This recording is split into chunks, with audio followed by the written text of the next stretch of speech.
Well,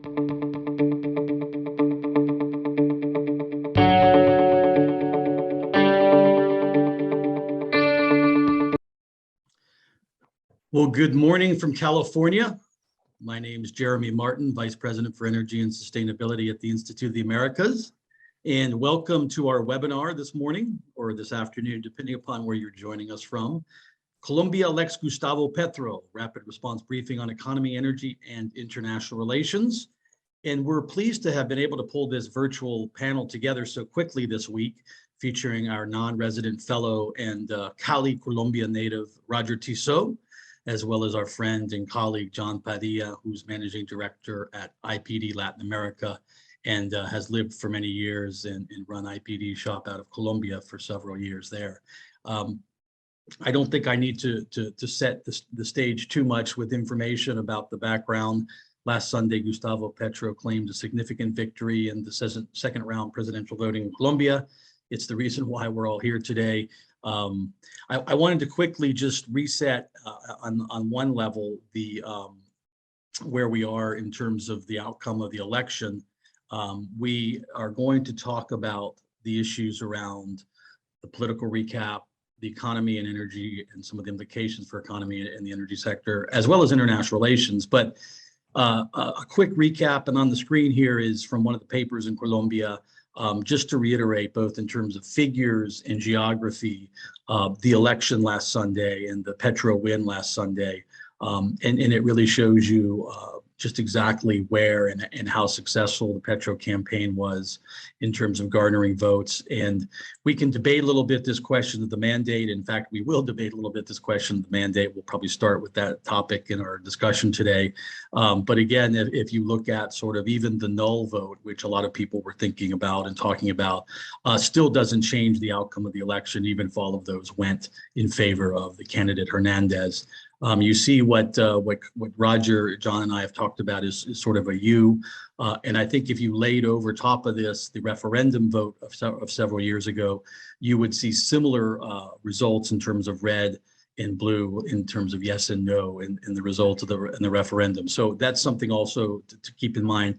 The final point is only that it seems the only place or the only area where the Hernandez campaign was quite successful or outpaced Petro was in the external vote. If you look at the bottom, consulados, sort of the exterior vote, went pretty heavily in favor of the Hernandez campaign, but otherwise it was over 50% of the vote in favor of Mr. Petro. So those are the issues that we want to talk about.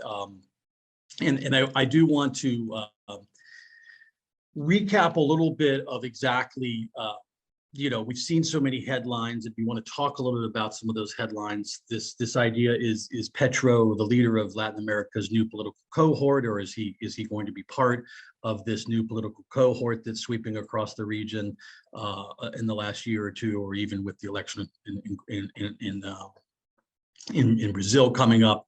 The issues around the left wing and the role of left wing in this monumental change in Colombia. But most importantly, what we want to talk about today, I think, is the fundamental intersection of politics and policymaking. And that is this really, really difficult challenge of being at one moment, or for many, many years in the case of Petro, an opposition figure, an opposition senator, an opposition party leader, and then campaigning on series of ideas and throughout the course of the campaign, the stump speech and the campaign rhetoric, and how to translate those to policies and how to translate campaign rhetoric to concrete policy reforms or ideas that are translated into policies. Now, part of that obviously is the role of the Congress, and obviously who his cabinet will be to help him affect those policy changes. There's been a lot of debate around the role of the cabinet or who the cabinet members will be. There's been a lot of debate about the oil sector and how he will manage National Oil Company Ecopetrol. A lot of debate around international relations. We've already seen some issues with regard to neighboring Venezuela, but also the role of the bilateral United States-Colombia relationship. So Mr. Petro heads into the August 7 inauguration with a lot of debate around what he will do and how he will do it and with whom he'll do it in the course of his 4-year term. So let's get right to it.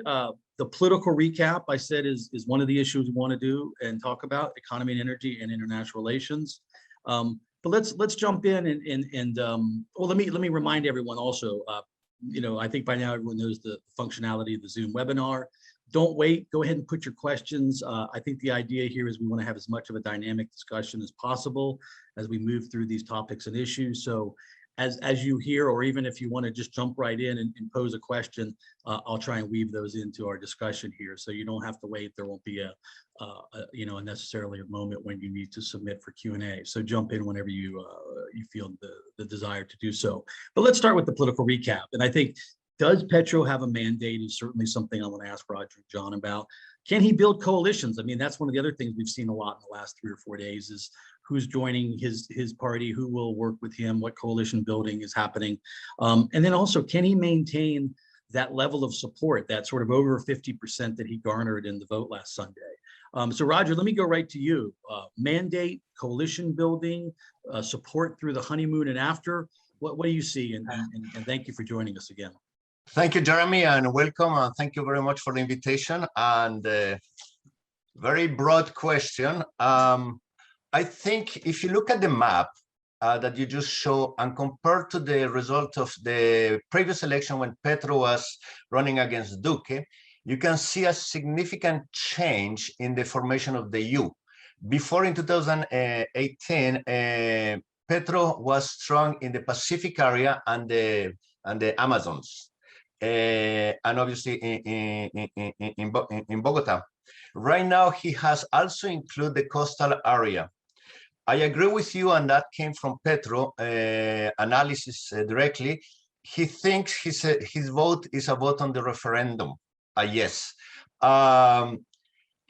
So we see that there's an increasing presence in favor of the type of policies he represents, mostly in the area that have been affected most by the conflict. The areas that were traditionally part of the formal economy, who are more integrated to the global economy, obviously were less supportive of his vote. But the difference also is because obviously you don't win election only with the periphery, with the Chocó and Guajira and Amazon. The difference is the cities. He won in Bogota, he won in Cali. He didn't win in Medellin for obvious reason, because that was the vote for Fico, translate almost to Hernandez. But even there, he increased support from the first round to the second one. He managed to unite two sections that many in the progressive movement around the world are struggling. He managed to unite the young people and people who care about the values and issues like representation, and people who care about income inequality. So those are two typical issues that he managed to unite, and that gave him an edge. So if you ask me, he has a mandate. I do think, yes, he does have a mandate. It's very clear. But if you look at the percentage difference between how much he got with other progressive in Latin America, his percentage is rather small. It's 3 to 5%. Chavez, when he was elected, he had more than 10% or 15% difference in 1998. So you have seen through Latin America that candidates have less than 10%. Their mandate gets a little bit more complicated. So go back to the second question. Does he need to form coalition? Yes, and he clearly has shown that. From the beginning, he has shown a conciliatory tone, trying to broad coalition. And the fact that he has the support of the Liberal Party and the Green, and is not yet decided, but it appeared that the Partido de la U might also be not opposed and agree to work with the agenda. The fact that he has suggested Roy Barrera, somebody who's very conflictive, but also a master of managing the Senate, shows that he's willing to work in a mechanism to do conciliation and negotiation. Barreras was famous during the Santos administration for that. So I think he's going to be doing the same thing, but for a completely different ideology. And that has irked his base, which is the final question that you ask. Can he maintain the support of his base? I think he might be entitled to a honeymoon, but eventually the base would expect some results. And that is the big challenge that he faces in the next 6 months. Awesome, thank you. No, that absolutely, that's always the challenge to be able to affect policy change with coalitions while keeping your diehard supporters happy with the quote unquote radical proposals. John, same questions to you. Mandate, yes. Coalition building, support through more than a couple months. What do you see? All right. No, well, thanks for having me. Great to join Roger. I'll take a little different view. I think his mandate's actually a lot weaker than people perceive, and it's fragile. So I think that, I mean, you had record turnout, certainly over the last 2 decades, you had 58% turnout, but what you had a very large percentage of voters, it was the anti-vote. They were voting against the other candidate. I mean, we had 2 populists. What the mandate is a mandate for change. People wanted change in Colombia. The pandemic galvanized the issues that we saw in Colombia in 2019 when we had street protests, et cetera. But I think that there was a very large percentage of voters that it was just the anti-vote, which is the lesser of the 2 evils.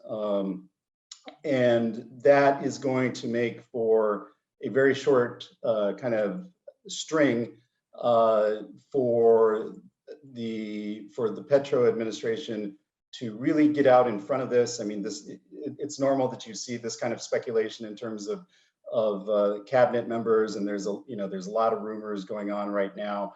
But I think that the bottom line is that people are going to be looking at this very, very closely. And I think the place to actually start and look at things is what's happening, first of all, with the peso, what's happening with the bolsa, what's happening with stocks. And so if you just take a look at the peso has dropped about 8.5% here over the last week plus, but it's certainly a lot less than people were anticipating. And so there's still kind of what I would call giving Petro the benefit of the doubt. A lot of that is happening because basically we've seen the liberales join the coalition of the Pacto Histórico, and but that's still not that with the Green Alliance. It's still not enough for a coalition, and they need essentially factions of La U. So La U is going to be the swing party in Colombia. What all of that means, when you take a look at the liberals and you take a look at El Partido de la U, is that they are going to moderate the Pacto Histórico. And the biggest question, and I think this is the way to kind of sum this all up, is whether Petro's ideology will win out over governability, right? So if you're going to actually get things passed, and there's a lot that has to be passed, we've been at tax reform and 100 times, and they want to redo it again. There's talk about pensions. There's a lot of things that are scaring, the markets, including energy, which we'll get into. But the question is will that ideology, and now Petro is a seasoned politician, right? So he may have a certain ideology, but the real ideology now comes from Francia Marquez. She's a true ideologue, and she's going to continue to push to the left. And the question is Petro, how does he kind of balance this? It's going to be a huge balancing act right now, and that's going to be the question and kind of signpost to keep your eye on. Excellent. No, and I think you highlighted something there that bears repeating, and I sort of alluded to it in the outset, but just that Gustavo Petro is, yes, an anti-establishment, quote unquote, but he's actually also very much of the establishment in terms of the political establishment, former mayor, senator, longtime opposition figure. So the idea that he just appeared out of nowhere to overtake years of incumbency in Colombia is probably not the right narrative. But there's a couple of questions here about the youth vote. So before we move on to sort of economics and energy, I want to put those on the table for you all. How did he do with the youth vote? Was it driven by climate change? I mean, I think he did well, but do we have numbers? Do we know how well he did with youth vote? And by the way, one of the questions is, was that derived from this indeed strong rhetoric on climate action? Roger. Okay, I was trying to find the percentage, and I apologize, I don't have that with me right now. Petro did quite well with the youth vote, especially with the first-time voters. And that, I think, remember, between the first and the second round, he had to find extra votes to overcome them, what was some people thought the mathematical addition of Hernandez and Fico votes. And many of these came from the first-time votes. And yeah, climate change is an issue, but most important is the idea of spending more on education and providing free access to university, and really providing more concern on some of the issues that Colombian youth care is education, and also the heavy-handed of some of the youth perceive of the police, particularly SMAD, toward their protest. And this is kind of a very complex issue, but it was in his inauguration speech, he recognized that they had a significant role in his victory. John, you want to weigh in? Yeah, no, absolutely. So a couple of things. I mean, did extremely well with youth, with women, and certainly with the Afro-Colombian vote, and really was able to get out that vote. And that's off of the back of the historic moment in Colombia of having our first vice president as a Afro-Colombian. So that absolutely energized a faction of voters. I think youth were certainly concerned. Unemployment was really was one of the linchpins that the pandemic really broke. Colombia had been growing at fantastic growth rates, and the trickle down worked reasonably well, enough so that it kind of kept everything in check up until the pandemic. And what happened during the pandemic is that unemployment hit levels as high as I think it was like 18%. We're back down at like 11%, right in those ranges. But that disequality, which has then been aggravated by inflation, has been a big issue. The other thing that I think is really important to understand is that most of the youth voters, 25 years old, younger, basically didn't live through the very complicated years here in Colombia with when the guerrilla fighting and the FARC and things like that were at its height. And we've seen this kind of globally, right? I mean, we saw the elections in the Philippines with the son of the former dictator Marcos, be reelected. Similarly here, there's a generational issue. So people of a certain age that lived through those difficult times would never vote for Petro under any circumstances. And it gets back to that anti-vote. Whereas the youth have no knowledge of that, they have no memory of this, and so they're looking at things that are certainly different. And so I think that's what it gets. That's where it all kind of pulls together. If I can jump in, I agree with John. There is a generation gap, which is interesting because one of the key proposals from Petro is the pension reform, which should be more attractive to all people, low-income people who do not benefit from the system that exists today. But again, it's mostly the young people who have benefited. And true, they did not live the wars of the war of the guerrilla, but they are many of them are the children of the displaced families who live that process, and Yeah. that is basically the growth of Cali, and the dysfunction of Cali is all the massive migration from Chocó to the city. Wow, and that's an entirely different question, but let's use that to pivot more to economic issues.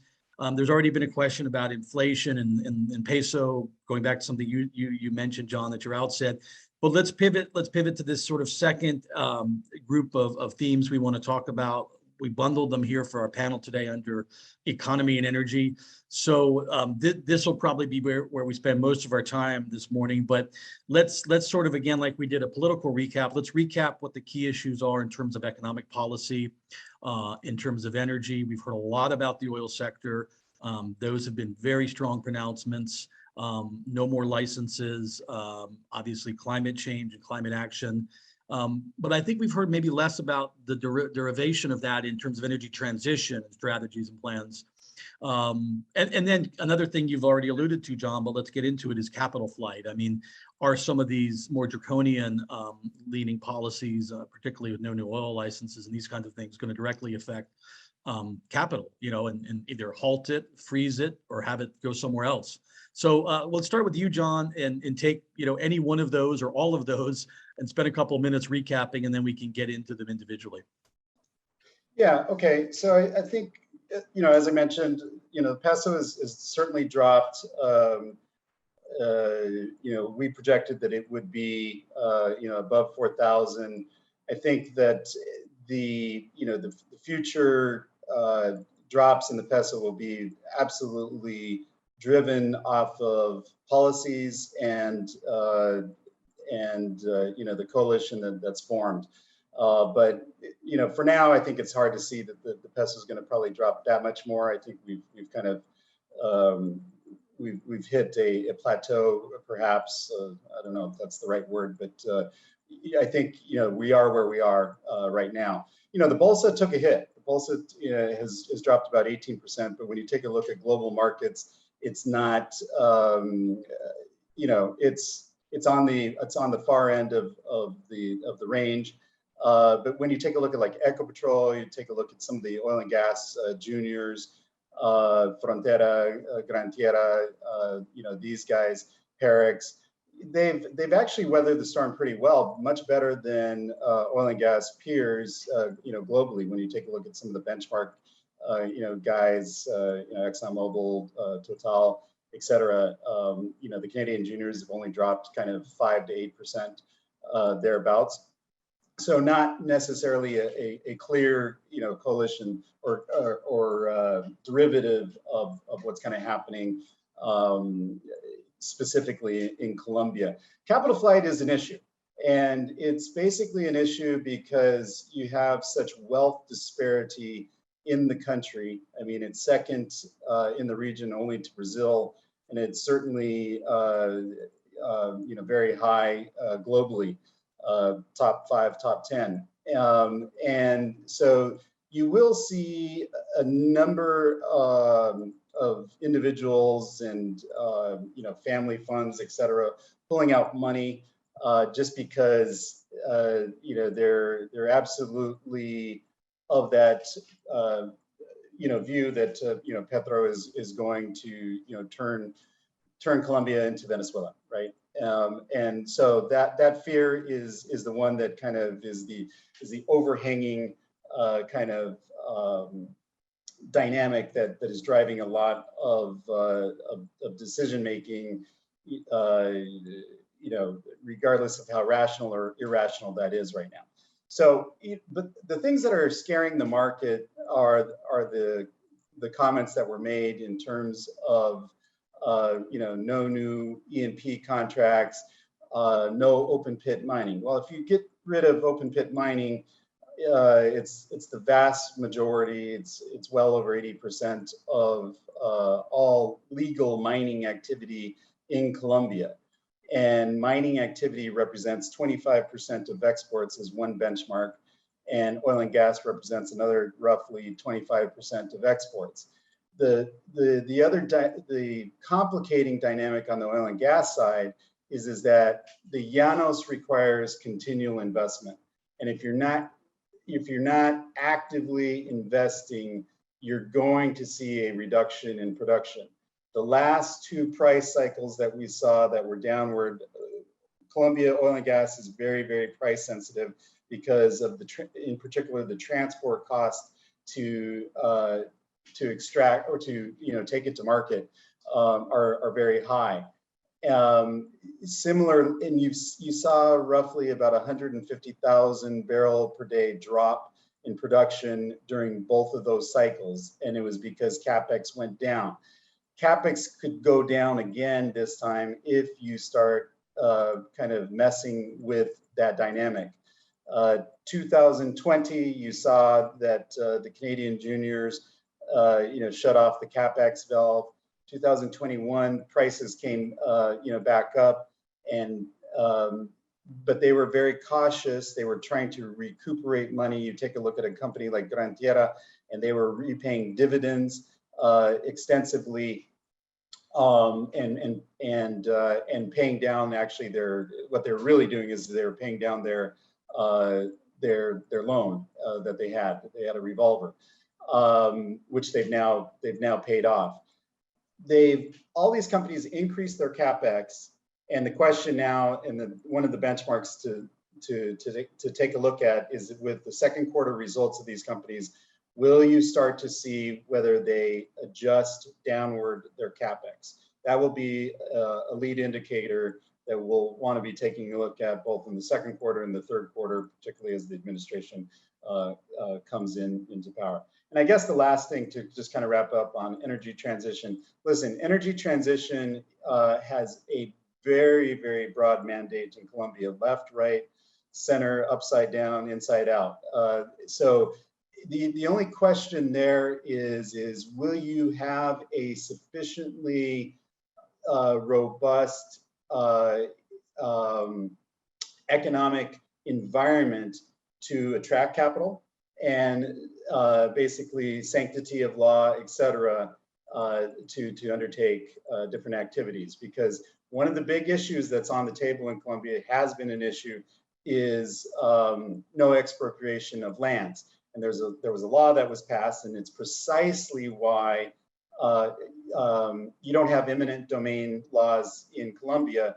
And as a result, what happens is that people try to hold out, and they really run up the prices of their land. It goes to court, it gets stuck in court, and the massive infrastructure that Colombia requires continues to be stalled.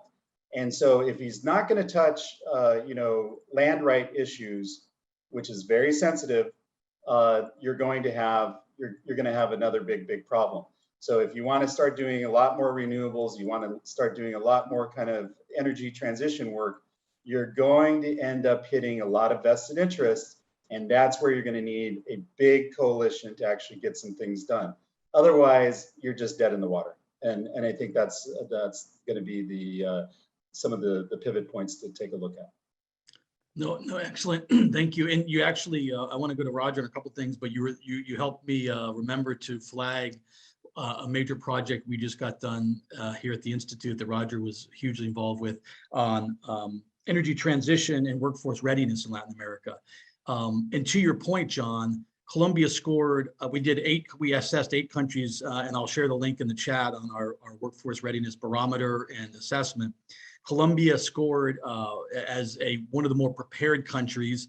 There's absolutely, to your point, a wide range of interest and acceptance in effort to indeed coalesce around energy transition and seize jobs and drive transition. So thank you for the reminder to flag that. Roger, I'm going to throw it over to you on these same issues, but let me put a couple more wrinkles in there. We've had some questions in the chat. Obviously, there have been and there will continue to be a lot of thoughts about Hugo Chavez in Venezuela as we hear and see Mr. Petro come into office. So some of the things to think about, people are asking, will we see exchange controls? Will we see expropriation of private assets? Which sort of, I think if we look at this, let's think about something we talked during our steering committee meeting yesterday, state versus private, or the roles of state in the economy and the role of private sector. And I think that's one thing that we want to continue, and it is an age-old debate in Latin America that I think through the Petro administration we can look at anew. So with all of that, what do you think, Roger? You put easy question. Okay. I am. That's why I gave you a full week to get ready. No, first of all, I'm not going to go back to the excellent analysis about the challenge that the Petro view regarding the petroleum industry face. I think John has made clear, and I think we all who knows a little bit about oil understand the challenge that that means. It's no point to say, you know, this is crazy, etc. Anybody who knows about the role, the importance of oil in the economy, in the finance, etc. But what I would like to point is, for right or wrong, sometimes politicians make they have very strong belief on something. For example, we could say, rightly or wrongly, the Germans took a path toward some kind of energy policies that might be regretting now, but it was very painful and costly. I would say that Petro is really committed to this policy of reducing the dependency of what he called the extractive economy. How it is going to happen, we don't know, because as John pointed out, it's he would be facing with a lot of realities in terms of the dependency that can create. But I would not underestimate the political capital he might be willing to spend on that. The second issue is he has a very big agenda, and he's starting with priorities. And I think the issue here is to see what are the priorities in the first 3 months, you know, from August. And he has talked on a very big agenda. The tax reform has to be the first one. His ambitions are beyond anything that people have seen before. He wants a tax reform that would capture around 50 billion pesos. Listening to a very reputable former Minister of Economy, Colombia, at best can do a tax reform around 20 to 25 billion pesos. That is a little bit similar to what the failed reform that Carrasquilla proposed. This is twice as big. So where is that money going to come from is a challenge.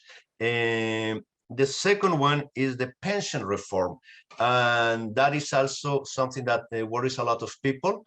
But he's committed. I think maybe some room for negotiation on that area. And the third one is the support to the social programs, you know, the education, the bond for mothers, etc. So those are very, very broad policies in which one wonder how the whole oil sector is going to fit. So regarding to, and if some of them fail to pass, what I wanted to say is, if some of them fail to pass, the whole construct of the puzzle would become very, very complicated. Again, is Petro Hugo Chavez, and we're going to see, I don't think so. They are very different countries, different dynamics, different political environment, different histories. So I don't see we are going to see some of the most radical views or fears that were perceived. But starting by the fact that one of the leverage that, if we go back to history, that Chavez had was the significant rent that he captured from the oil boom. Chavez became Chavez not in 1998, but when prices start to go out, and the Venezuelans were able, the rent from petroleum that PDVSA provided allowed Chavez to basically disregard a lot of the check and balances. Petro doesn't have that. The Colombian economy lives out of the taxes paid by the private sector. So there is, even if Ecopetrol is the main player, remember Ecopetrol is also half owned by shareholders. So there is a lot of limitation in that area to think that he has a free mandate. The second one, as we alluded earlier, is the mandate he would have in Congress. And yes, he's building a broad coalition, but the broad coalition requires some negotiation.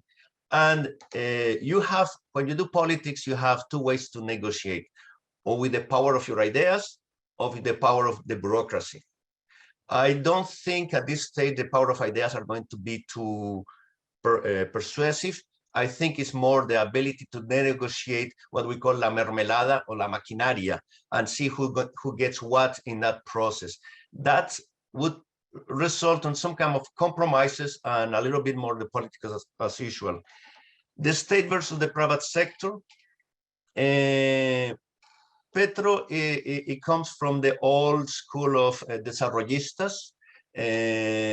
Obviously, he has a strong belief on the role of the state. It's a reaction, perhaps, of years of neoliberalism that we have in Latin America, where the state has to shrink. And the problem with that, and I do think the state have a very important role, especially on the addressing some of the inequalities. The problem with that is that if we went the previous road was for a reason. We cannot ignore the failure of the social security system in Colombia in the 70s and 80s, etc. So can he find a better, more efficient bureaucracy that would be more transparent to implement his very ambitious mandate? Is an open question. I love the way you put that. Can he find a more efficient bureaucracy to implement his mandate? I think that's the quote. Any of the journalists out there, like if you, Roger Tissot, Gustavo Petro's main challenge will be to find the more efficient bureaucracy. No, but joking aside, everything, you know, this point of patronage, it is political horse trading. And I think you make a very important point, that is the more parties or the more entities, the more constituencies that are brought into any kind of coalition will thereby have more requirements, more demands, and actually in some ways perhaps water down or lessen the more radical side of what we might think of as the proposal, right? I mean, again, this is all speculation. We don't even know who the final coalitions or what the final shakeout will be. But yeah, John, please. Yeah, before we go to international relations, let's wrap up. I'm going to look at the questions. I've got a few more, so jump in and then I'll look at some questions here. Yeah, I mean, just one thing to kind of note on the mermelada that Roger was mentioning, and I think that there's definitely lessons learned from the way that Ivan Duque attempted to pursue this. I mean, when he came in, he said that he was not going to basically engage in the mermelada. And it really hurt his administration in that first year. And what they ended up going back to was precisely that, right? So the coalition building, Petro, and Petro is a learned student of the political game. He understands that he's going to have to compromise. And the question then, which goes back to, I think, a point that Roger made, is how is he going to sell this back to his hardcore base, right? And because, in some respects, they want red meat. Yeah. And if they don't get red meat, will they then turn on Petro, very quickly? Yeah. This is going to be the balancing act, and it's going to be a very, very fragile, very, very difficult. I mean, it's going to require all of his political skill and then some. And it's going to include, people like Roy Barreras and some of the other folks that have been mentioned. To really be able to do that. Otherwise, this can go south really fast. The policy making process, but even more so the implementation of policy, is so critical. I mean, look, we've seen, just take the case of Mexico energy reform that's been going on for years now, and to the point. And I want to get, there's a lot of questions about the oil sector that I want to get to before we move to international relations. But the point is that even what we've seen, for example, in Mexico, where there haven't actually been new policies enacted, nevertheless, the government has been absolutely able to upend and overturn the policy environment, policy regulatory investment environment, just by the nature of sort of an intervention and politicization of various people and jobs and entities. But all right, let me try and summarize, because there really are a host of questions on E&P and oil. And so I guess let's do the basics. So a couple of people want to know, well, where does this desire to just halt oil licenses come from? If you could clarify that. And then how do they look at natural gas in Colombia as we talk about energy transition? Because in many other places, that's part of the debate around energy transition. And then I think just a couple other questions related to the oil sector have to do with, well, I think, can the coalitions, if we just got done talking about all of the potential changes through coalitions or effects of the coalition building, could that actually thereby alter this currently radical idea of no more licenses in E&P? So I've tried to summarize a lot of questions. John, I think you get the gist of it. Why don't you go first, and then we'll let Roger complement whatever you think or have to say, I should say.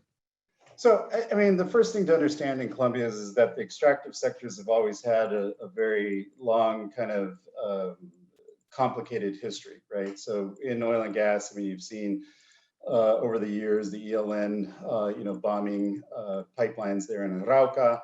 On the mining side, there's a tremendous amount of illegal mining. It gets there's a lot of kind of, confusion as to who it is, what it is, et cetera. If you ask anybody, if you ask the government, how many emeralds do they pull out in terms of tonnage a year? They can't give you a number. All right. It's that pervasive and it's that problematic. So there's a long history of complicated issues surrounding the extractive sectors in general. So that and it also gets back. There's a lot of historical context in terms of the lands, where they have operated. And whether they have actually improved the communities, have they created jobs? Has there been, and this is where all the kind of royalty reforms have come into play, where we took the royalty money that was at a departmental level, and then we said, oh no, we need to equally distribute that. And then we saw that there wasn't investment going in, and so now we reversed that. And the royalties, there's a greater percentage that's going back into the individual departments that produce, but there's other programs and entities that are receiving monies for this. So, we could talk ad nauseum about that, but I think the big issue that is going to be front and center is going to be natural gas. And over the next, during this administration, you're going to see a drop out of Cusiana that is very significant, that could reduce overall natural gas to the order of 20–25%. And so if Petro sticks to his guns in terms of making life difficult, which is just as we saw in Mexico, you don't have to change laws. All you have to do is you make things difficult. How do you make things difficult? You basically, you stop permits. They can stop, new, bid rounds. They're going to absolutely strengthen community activity. All of those things can kill off activity very, very quickly. So fracking, no. Offshore, no. And if you have no greenfield, then what are you left with? You're either left with attempting to do what Colombia has been doing for quite some time, which is brownfield EOR, which has had a certain level of success. You've had companies like Canacol that is in the lower Magdalena that has been making discoveries, but still has not been able to really leapfrog the amount of true production that's coming out of these areas. And so now with the greenfield issues and all the permitting stuff that we're talking about, I think that puts that on a little bit of the skids. And so what you're left with is really kind of EOR activity versus LNG imports. LNG imports will impact the import-export dynamic of the country. And given with what we have going on with natural gas prices and where they've gone and inflation, is that the road you really want to take when you absolutely have those resources in country? and do you want to exploit them? So I think that that's, let me leave it there, but I think that that's a quick little summary from my end. Yeah, no, thank you, Roger. Any thoughts? And then I want to pivot, and maybe let me just let's just give some final thoughts on these questions around the role of gas. Can there be any differences in opinion on the coalition for E&P? But also let's move to international relations and maybe start to share some thoughts on what the Petro administration will do in terms of international relations. So just going to let's put it to the extractive sector. I think we can understand the logic and the attraction of all those investments in terms of economic impact. We need, and I think it's important to separate the mining activity to the oil and gas activity in terms of the social impact. And I think it's very important to understand the dynamic of mining over oil and gas, for the fact that mining, when it goes into a concession, it most often denies the livelihood of people who were there mining informally. If you want, it's you have a concession, you don't have informal oil and gas production. That doesn't happen, at least, except when they try to plug the pipelines, etc. But it's not a spread activity. The problem with the mining activity is that it has especially in the gold area, just some data. 80% of the gold produced in Colombia is what we call informal or illegal. Most of that, which is around $2 to $3 billion a year, does not pay any tax, and it doesn't meet most of the requirements that are required by formalization. So formalization process, even though has been better than many other countries, it has been extremely limited. But it's more than between 300,000 and 500,000 people live of that. So yes, we can think about mega investments, but there is a social component that explain a lot of the social tensions that are in Chocó, Antioquia, Cauca. Those are the people, especially in the Cauca, that Francia Marquez represent. So I would say that in the mining area, with it would be perhaps surprising if we see a lot of these big mega projects that were proposed and have been delayed because of environmental permits, etc. In the oil and gas, perhaps it's a little bit more challenging, and I'm not going to disagree with John's view on the need for ongoing exploration. If you have 7 years of R&P, you really need to develop those R&P if you want to keep going and maintain the value of companies. And the gas issues is particularly problematic because right now we're going to rely on coal, which is contradictory to the Petro's message. So how he squared that, I don't think anybody really wants to rethink of a gas pipeline for Venezuela. So we're stuck with LNG, which is very expensive. So that is perhaps one issue that we could see, hopefully, some pragmatism evolving. On the mining side, I'm a little bit, depending which side you are in the equation, less optimistic. But in the oil and gas side, perhaps we can see a little bit of pragmatism in terms of gas as seen as a transition clean product. In terms of, very briefly, international relations, as with informally we discussed, I expect a movement toward some normalization of relationship with Venezuela. I think that is something that most of the people in Colombia would like, because of the human issues, but also because of the business issues. The border right now, which was one of the most important commercial hubs for the country, it has become a lawless area controlled by drug lords and criminal organizations. So that is something that I think there would be an agreement trying to move forward on that.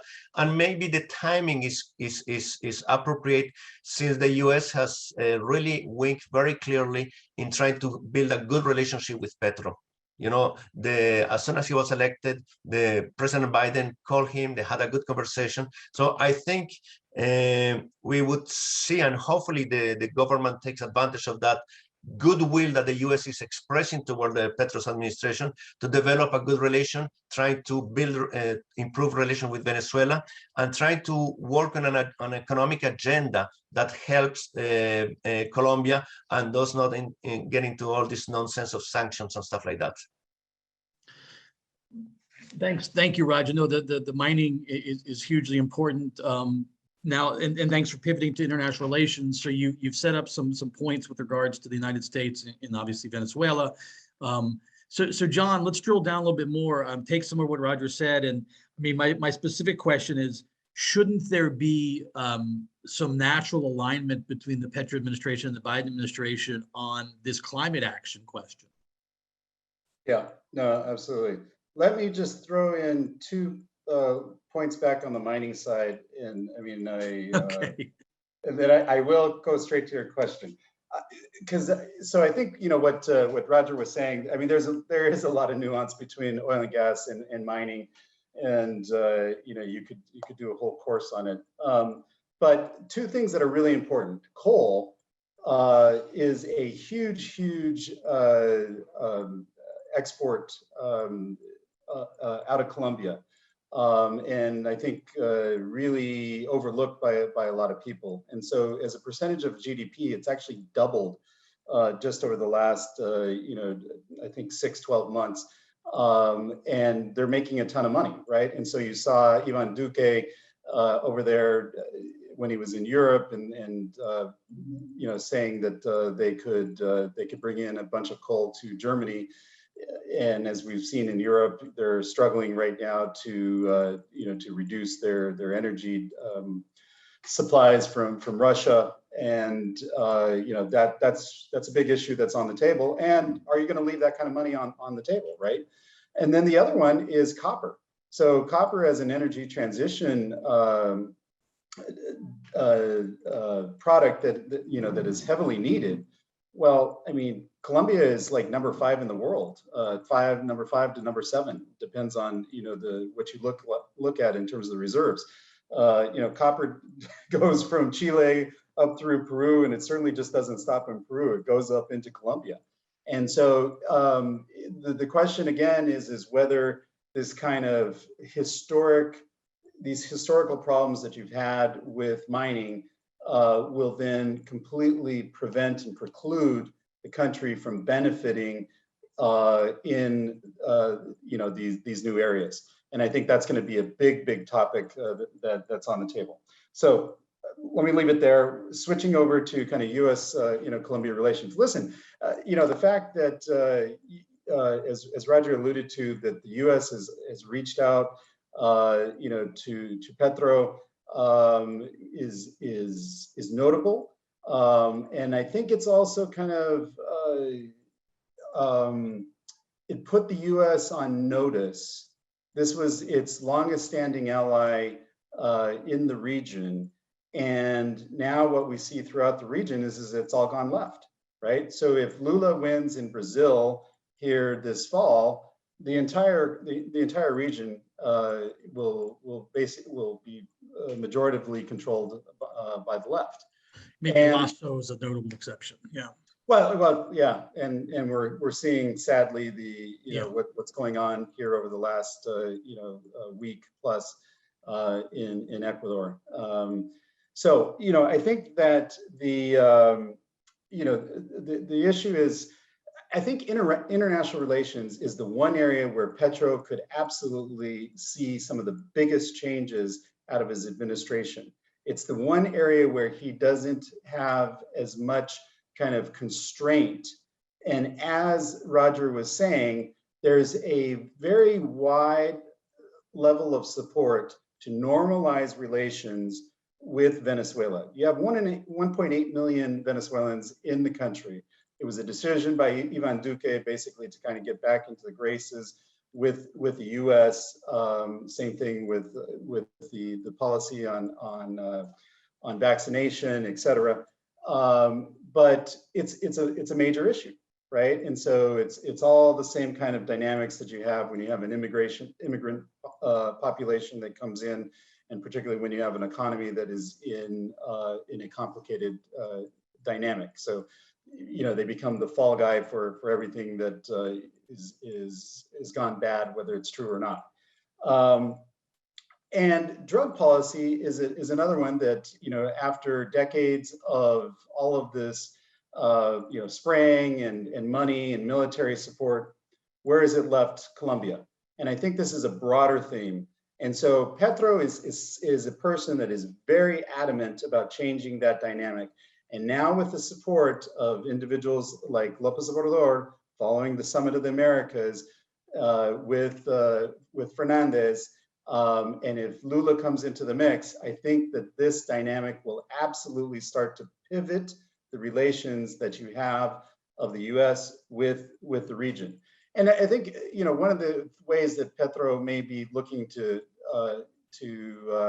coalesce that kind of view is saying, well, if you don't want China investing here and throughout the rest of the region, then, he wants to be the climate change champion, okay, for the region. And he's saying, he already said in one of his speeches, he said, well, the pollution is coming from up north, we're absorbing it. And what are we getting out of it, right? So I think the dynamic is going to be off of climate change, it's going to be off of drug policy, and it's going to be off of Venezuela. And those things could radically change the dynamics that we see in the region in a way that we've not seen for some years. So there is this new cohort that is coalescing, and it's I don't think it bears any reason to call it sort of the Chavez-Kirchner. It'll be a completely new. We're running out of time. Thank you for bringing up China. There were some questions about China and Russia. Roger, let me also mix in one question, and then we've got to wrap up with a question for both of you. What about the military? How does the military see Petro, and what do they feel about him? From the noise, I have not heard too much noise, which is good and bad. It's good in the sense that you don't see a retired general saying, this is the end of the war, because we know that the army and especially the veteranos are not aligned whatsoever with Petro. Yeah. And so, but the silence suggests that they're going to follow the institutions. And I think that's more likely to happen. They might rumble, they might be upset about perhaps how a potential negotiation with the ELN would unfold, but I don't think they're going to do anything outside the institutional mandate. And one reason is because in Colombia, we don't really have a tradition of military, we are not that much, we don't like our military running our governments. Mm. Yep. Okay, so we'll have to end, but I need to do a yes or no question. The problem is to have a yes or no question that simultaneously puts your feet to the fire, but also gives us some insight. So I'll do one that's not really fair at all. Which anyway, so we look at honeymoons, right? So let's call the 100-day. So if we reconvened at the 100-day period, will Petro have passed some piece of his major policy reform proposals? Yes or no? Doesn't matter. Will he have passed some major reform within his first 100 days? Roger. If he wants to survive, he would have to have passed something. He might, maybe not the $55 billion tax reform, but maybe half of that, something. Otherwise, I don't see how he can manage the rest of the mandate. Okay, John? Yeah, I agree. Something. I think the bigger question is where does the coalition stand a year from now?